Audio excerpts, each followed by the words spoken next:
Seperti apa kalau dari Saya motif terusik psikologi? justru oleh dua diksi, yaitu saya berdiskusi dengan jaksa pemeriksa dan sesuai perintah pimpinan. FA ini malam itu sedang diperiksa sebagai apa? Sebagai sesama personil Kejaksaan Agung atau sebagai seorang tersangka? Mungkinkah jiwa korsa itu lagi-lagi masih bermain di sini? Karena bisa berdiskusi dan ada perintah pimpinan. Apakah ini murni penegakan hukum ataukah ada faktor-faktor di luar hukum yang pada akhirnya ikut cawe-cawe dalam proses penegakan hukum terhadap FA? Jadi hati-hati.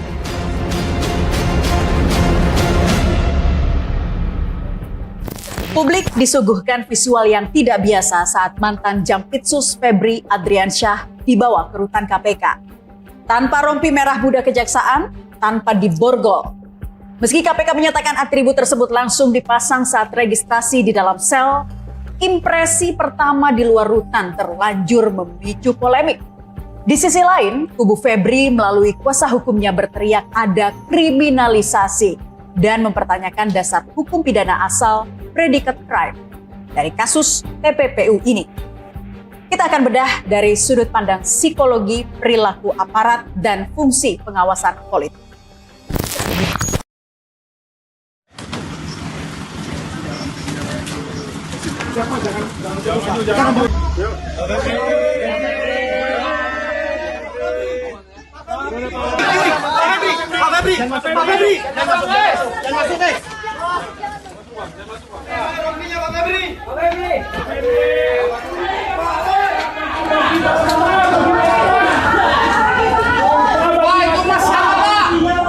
Iya, kalau masalah rompi tadi mohon maaf karena buru-buru juga udah malam ya.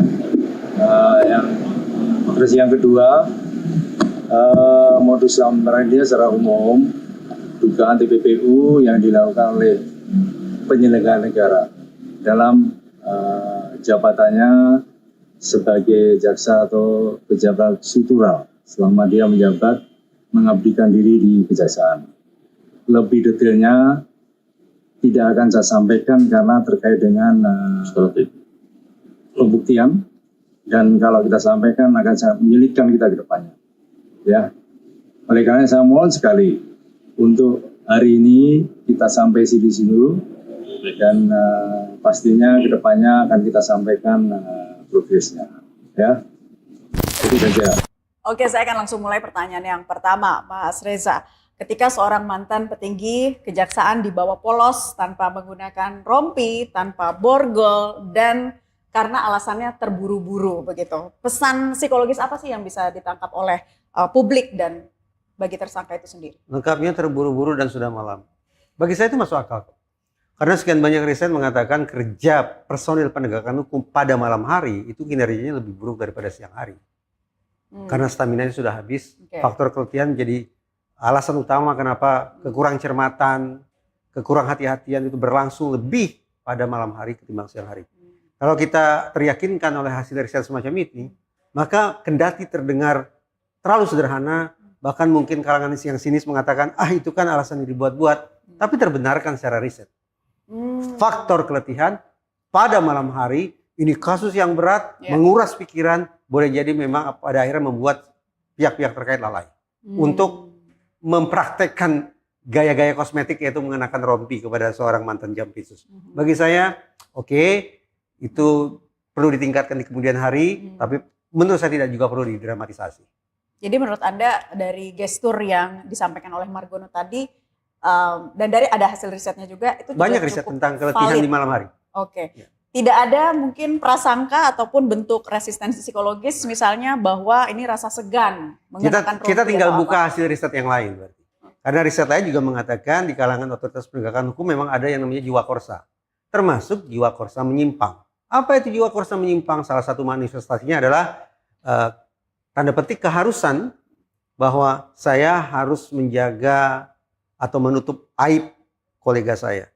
Saya harus melindungi dia dari reputasi yang buruk. Ada kejahatan, ada penyimpangan, ada kesalahan, apapun istilahnya, itu harus sama-sama kita tutup. Karena inilah salah satu ciri bahwa kita memang terikat dalam sebuah jiwa korsa. Kendati saya ulangi, jiwa korsanya menyimpang. Tinggal Mbak Nasya mau pakai teori yang mana? Mau pakai riset yang mana? Mau menjustifikasi atau mau menghakimi, silakan pakai hasil ilmiahnya saja.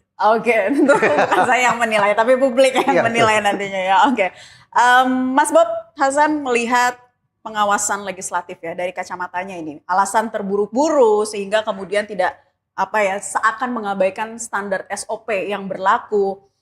Ini bisa diterima oleh Komisi 3? Dalam konteks ini memang terburu-buru ataupun tidak menggunakan rompi atau tidak menggunakan rompi memang tidak ada dalam konsep di KUHAP. Ya, memang di aturannya memang tidak ada. Tapi kemudian ini sudah menjadi patsun, sudah menjadi kebiasaan sehingga ada perbedaan antara siapa yang berangkat ke sel atau ke tempat penahanan dan dia itu sudah menjadi tersangka, tentunya seperti itu. Yeah. Nah, kan ini bisa dinyatakan sebagai kejahatan yang extraordinary. Betul. Ya. Artinya ini merupakan satu pelajaran, memang betul tadi Mas Reza untuk tidak perlu didramatisasi, tetapi sekali lagi yang harus menjadi catatan jangan sampai kesungkanan. Yang kita lihat itu kemudian adanya satu seperti bargaining, bahwa dia mau masuk tapi kemudian dia tidak perlu dirompi dan sebagainya. Kadang-kadang juga ada beberapa kejadian karena saya dulu juga praktisi hukum ya kan, saya mau, ya sudah saya ditahan nggak apa-apa, gitu. Tapi tolong kalau keluar ini jangan diborgol. Itu memang ada seperti itu, ya kan. Tetapi ya sekali lagi bahwa ini adalah satu kejahatan extraordinary, ini merupakan satu catatan penting, jangan sampai ke depannya. Ini ya sebenarnya disangsikan oleh publik itu bukan persoalan tentang dia terburu-buru dan sebagainya, bukan itu. Yang dikhawatirkan nanti dalam kelanjutan proses tahapannya itu, dalam pemeriksaan selanjutnya itu, boleh jadi itu kesungkanan itu terus mengikuti. Sehingga profesionalisme itu bisa terganggu. Nah, kekhawatirannya seperti itu. Oke. Ya ini kan extraordinary ya, kejahatan yang luar biasa. Beda dengan kasus yang kemarin Roy Suryo, mungkin tidak menggunakan rompi tahanan ya nggak apa-apa. Gitu. Tapi kan di sini dikhawatirkan menimbulkan persepsi bahwa ini ada privilege di mata publik. Ya, seperti bukan persoalan hanya privilege saja, tetapi keraguan daripada publik bisa terbangun oleh karena pikiran-pikiran tentang nanti adanya satu bargaining atau bekas atasan, bekas bawahan atau satu keluarga. Padahal sesungguhnya perkara ini atau kasus dalam konteks FA ini sangat tepat memang ditangani kejaksaan dan kita sama-sama tahu dari tim 9 ini memang tim yang cukup profesional pada bidangnya. Kemudian Jampitsus yang baru sekalipun memang kalau untuk di kasus Asabri beliau itu adalah sebagai dirdiknya atau direkturnya atau bawahannya daripada FA selaku Jampitsus pada saat itu. Jadi keraguan-keraguan ini menjadi semakin mencolok ketika dikatakan terburu-buru tadi dan tidak menggunakan rompi dan sebagainya. Nah ini mesti ada perbaikan-perbaikan ke depannya dan perbaikan ini harus disertai dengan keterbukaan. Keterbukaan, tahapan-tahapan pemeriksaan sehingga betul-betul diketahui oleh publik bahwa kasus apa sebenarnya, ya kan? Jadi jangan hanya sekedar isu dan kita berharap kepada aparat penegak hukum dalam konteks ini adalah penyidik itu secara terbuka. Memang kemarin sudah kita dengarkan ada sprindik baru dan sebagainya. Nah, tetapi sekali lagi kita jangan sampai menghilangkan yang kemudian sudah pernah ditunjukkan oleh kita oleh aparat penegak hukum ada keraguan-keraguan tadi atau terburu-buruan. Keterburu-buruan tadi ini kan sebenarnya jadi gini loh, kelalaian itu kan ada bermacam-macam, ya kan? Dan keterburu-buruan juga merupakan kelalaian. Tapi sekali lagi betul Mas Reza tadi tidak perlu didramatisir, ya tetapi harus dibuktikan gitu loh, harus ada bisa ada penjawabnya gitu. Kita akan menyimak dulu ya pernyataan yang disampaikan oleh Febri Adriansyah sebelum masuk sel berikut ini. Jangan dorong. Iya Pak. Dan dilakukan penahanan. Iya. Jangan dorong. Saya sudah diskusi dengan jaksa pemeriksa. Ini dorong ini. Saya sudah diskusi dengan pemeriksa, ya, bahwa alat bukti yang diajukan masih perlu didalami atau dikonfirmasi. Jangan didorong. Sehingga menurut saya ini belum cukup untuk dilakukan penahanan. Di Gedung Bundar tidak pernah seperti ini. Di Gedung Bundar tidak pernah seperti ini. Semua alat bukti harus dikonfirmasi dan diperdalam dulu. Dan berkali-kali dilakukan expose baru kita yakin bahwa ini tidak zalim, sehingga kita tetapkan tersangka dan barulah kita melakukan penahanan. Tetapi ini sudah menjadi keputusan pimpinan. Saya siap menghadapinya, ya, dan saya merasa memang ini kriminalisasi. Terima kasih ya. Oke, langsung saja mengutip kata kriminalisasi itu, Mas Reza Indragiri, dari gestur dan ucapan kriminalisasi yang disampaikan oleh tersangka Febri Adriansyah disampaikan di depan wartawan saat konferensi pers. Seperti apa kalau dari Saya motif psikologi? terusik justru oleh dua diksi, yaitu saya berdiskusi dengan jaksa pemeriksa dan sesuai perintah pimpinan. FA ini malam itu sedang diperiksa sebagai apa? Sebagai sesama personil Kejaksaan Agung atau sebagai seorang tersangka? Kalau sebagai seorang tersangka, saya bayangkan antara FA dengan jaksa yang melakukan pemeriksaan posisinya tidak horizontal. Mereka tidak setara. Satu pihak lebih tinggi, pemeriksa lebih tinggi daripada yang diperiksa. Berarti jaksa pemeriksa lebih tinggi daripada yang diperiksa. Apalagi sudah berstatus sebagai tersangka. Bagaimana mungkin kemudian antara seorang tersangka dengan jaksa pemeriksa berdiskusi? Itu bisa memunculkan tafsiran-tafsiran yang kurang elok tentang apa yang sesungguhnya berlangsung dalam sebuah ruang pemeriksaan. Dan akhirnya sesuai perintah pimpinan. Kenapa kesannya tidak lagi bicara tentang bagaimana mekanisme hukum yang bekerja. Yang menggelandang FA ke sel tahanan seolah bukan merupakan kerja penegakan hukum. Tapi merupakan instruksi. Merupakan barangkali ini merupakan sebuah pola kerja dalam hierarki birokrasi dan sejenisnya. Sekali lagi, tepat atau tidak? Sadar atau tidak? Atau adakah pesan tertentu yang memang ingin dikirim oleh FA ketika sekali lagi memilih kosakatanya adalah berdiskusi dan perintah pimpinan? Mas Bob Hasan. Pada titik itu, saya lanjut sedikit. Oke, silakan. Pada titik itu, memang akhirnya masuk akal kalau lagi-lagi seakan tersedia alasan bagi publik untuk menduga-duga. Mungkinkah jiwa korsa itu lagi-lagi masih bermain di sini? Karena bisa berdiskusi dan ada perintah pimpinan. Apakah ini murni penegakan hukum ataukah ada faktor-faktor di luar hukum yang pada akhirnya ikut cawe-cawe dalam proses penegakan hukum terhadap FA? Jadi hati-hati dengan gestur, ucapan, penyampaian karena menimbulkan Tapi mungkin karena dan... itu malam hari ya, lagi-lagi mungkin karena malam hari. Malam hari dan memang tidak dikenakan rompi. Jadi mungkin mindsetnya saya bukan tersangka. Mindsetnya adalah saya bagian dari otoritas kejaksaan. Mungkin masih terwarnai oleh cara berpikir sedemikian rupa. Dan cara berpikir itu yang memberikan corak tertentu pada kosakata yang digunakan oleh FA. Jadi masih banyak perspektif juga yang muncul dalam hal ini. Kalau Mas Bob Hasan menilainya seperti apa?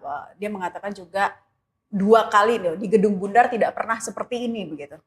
Ya, di beberapa kesempatan yang lalu juga saya sudah menyampaikan ada hal yang menarik tentang beliau mengucapkan di Gedung Bundar. Ya, di Gedung Bundar itu serupa dengan kalau tadi ditayangkan lagi sewaktu beliau itu konferensi pers sebelum ditetapkan sebagai tersangka. Beliau menyatakan Jampitsus itu adalah kediaman Jampitsus. Dan Jampitsus seharusnya ditanya terlebih dahulu, gitu kan? Jadi disinggung terus Jampitsus, kemudian yang kedua adalah Gedung Bundar. Dari sini kita bisa melihat seperti kalau tadi nanti mungkin Mas Reza yang akan bisa melihat, saya mengantarkan saja. Ya, ini power syndrome atau mungkin juga adanya satu trik ya karena mereka menguasai kan. Umumnya mereka tuh menguasai tentang ilmu bagaimana kan kalau si FA ini kan Jampitsus.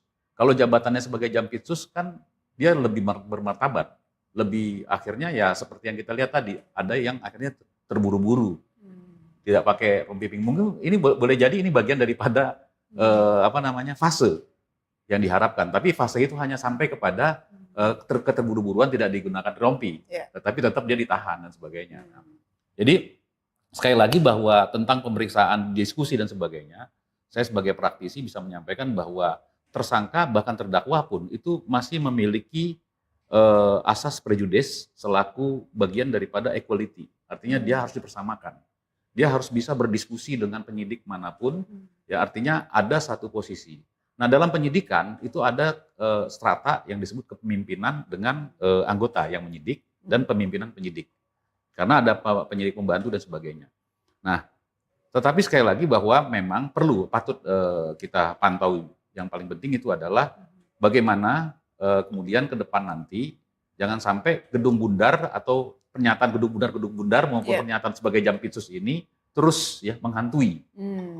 Tapi sekali lagi saya mau nyatakan bahwa saya tahu betul ketika tim 9 ini terpilih, saya perhatikan satu persatu. Sebagai anggota Komisi 3 tentunya kami sebagai mitra memantau, ya kan?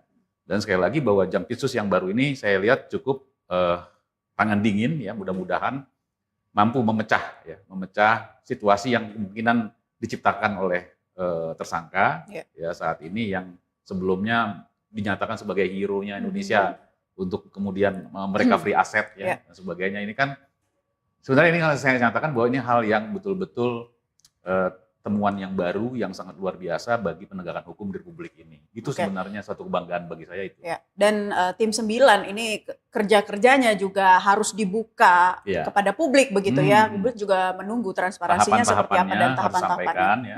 Misalkan memang sudah ada penempatan tersangka dan sebagainya. Dan kemudian ini adalah kasus TPPU, apakah ada dimungkinkan misalkan adanya perkara pasal-pasal lain di luar dari pasal TPPU, ya kan? Nah kalau TPPU ini kan pasti ada placement, replacement dan layering. Ada satu hubungan sum and spending kalau bahasa hukumnya itu adalah permufakatan jahat. Permufakatan ini kan tidak dari 1-2 orang lebih. Nah ini yang kemudian bisa dihubungkan nih ke placement, replacementnya, kemudian layeringnya bagaimana? Itu nanti. Ini kan pemeriksaan biasanya kalau TPPU itu kan hilir, ya hulunya predikat crime. Nah hulu ke hilir, nah ini dibalik hilir ke hulu. Nah itu boleh. Masih panjang dan itu di undang-undang TPPU ada isyarat itu ada. Bisa. Saya boleh tanya tidak ke Pak Bo? Silakan, Pak Bo. Mas Reza. Saya tidak melihat FA sebagai mantan Jampitsus ya. Sebagai orang gedung bundar segala macam saya tidak lihat. Saya lihat dia sebagai warga negara yang KTP-nya sama, cuma nomor induk kependudukannya aja berbeda dengan saya. Karena dia warga negara biasa yang hari ini tersangkut sejumlah kasus korupsi, boleh tidak saya nekat tetap memakai azas praduga tak bersalah? Saya tetap melihat FA ini tidak perlu dihakimi tergesa-gesa, betapapun ada sekian batang emas, betapapun ada berlembar-lembar uang, tapi dia tetap pada posisi saat ini belum terbukti bersalah. Semestinya bukan begitu. Salah tidak kalau saya mengambil sikap yang justru sepertinya melawan arus seluruh masyarakat Indonesia ini? Siapapun Mas Reza akan melihat bahwa itu adalah mantan Jampitsus. Siapapun akan melihat itu. Artinya kalau dalam bahasa hukumnya Eigenrichting, itu artinya adalah perbuatan melawan hukum saat dia menegakkan hukum. Dan ini artinya amanah yang diberikan oleh konstitusi atau negara itu kan sudah sangat luar biasa. Maka harusnya sih memang berlipat-lipat lebih cepat. Maka pertanyaan publik ketika tidak pakai rompi ini kan menjadi yang akhirnya menjadi dramatisasi kan posisinya. Yang menurut Mas Reza nggak perlu seperti itu. Tapi ya itulah, saya kira sekalipun kita beranggapan bahwa dia adalah yang ini, yang seperti biasa pun, masyarakat biasa pun menemukan hal yang seperti ini, saya yakin akan lebih cepat lagi. Justru lebih cepat lagi, bahkan asas prejudice itu ditempatkan kepada dianya ditempatkan sebagai tersangka. Kan belum bersalah. Nanti terpidana baru bersalah. Gitu. Toh kan itu juga ada hak-hak yang bisa digunakan, termasuk hak-hak dia menyampaikan berdiskusi dengan penyidik, itu hak-hak dia, boleh saja seperti itu. Terlebih itu kan temannya sendiri. Seperti itu. Kita masih akan membahasnya, Mas Reza dan juga Mas Bob Hasan. Pemirsa tetaplah bersama kami di Gestur, kami akan kembali untuk Anda.